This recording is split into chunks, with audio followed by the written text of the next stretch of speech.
یہ کہ ہمیں اپنی سوچ کا ایک رخ بدلنا ہوگا ان حالات سے نکلنے کے لیے۔ مایوسی کسی چیز کا حل نہیں ہوتی۔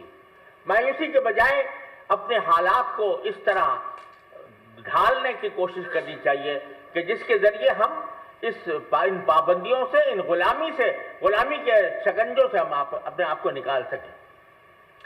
لہذا میری گزارش یہ ہے، آپ نے بھی جناب چیئرمین صاحب نے بھی فرمایا کہ کیسا کمیٹی ہو، میں کہتا ہوں کہ وہ تھنک ٹینک ہو آپ حضرات، اور وہ صرف شارٹ ٹرم نہیں بلکہ لانگ ٹرم پلاننگ کریں۔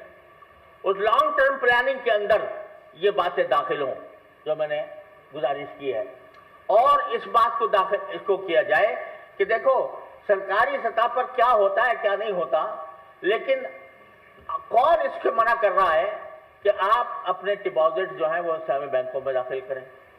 کون اس سے منع کر رہا ہے کہ آپ فائنانسنگ جو ہے وہ اسلامی بینکوں سے حاصل کریں؟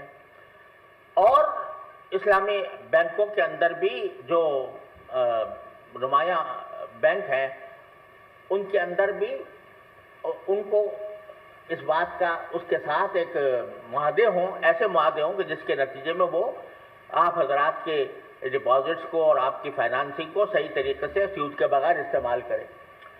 لیکن اس کے لیے ضروری ہوگا کہ آپ جو بینک اس بات کی کوشش کر رہے ہیں کہ وہ اپنے آپ کو کنورٹ کریں، ان کے ساتھ تعاون کریں، ان کے ساتھ تعاون کا ہاتھ بڑھائیں۔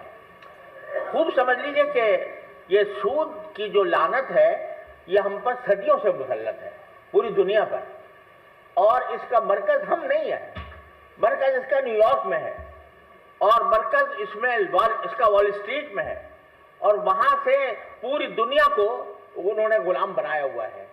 اس شکنجے سے ایک دم سے نکلنا ممکن نہیں ہے۔ اس شکنجے سے نکلنے کے لیے ہمیں مرحلہ وار کوشش کرنی ہے۔ اس مرحلہ وار کوشش کا ایک پلان ہمارے پاس ہونا چاہیے۔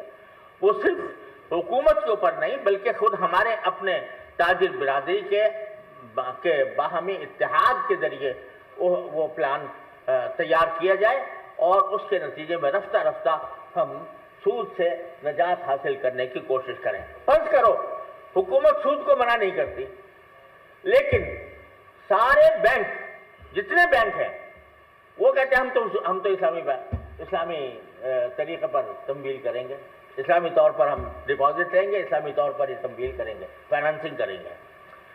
تو صرف قانون سے تو ہر چیز حل نہیں ہوتی، خود عمل سے بہت سی چیزیں حل ہو جاتی۔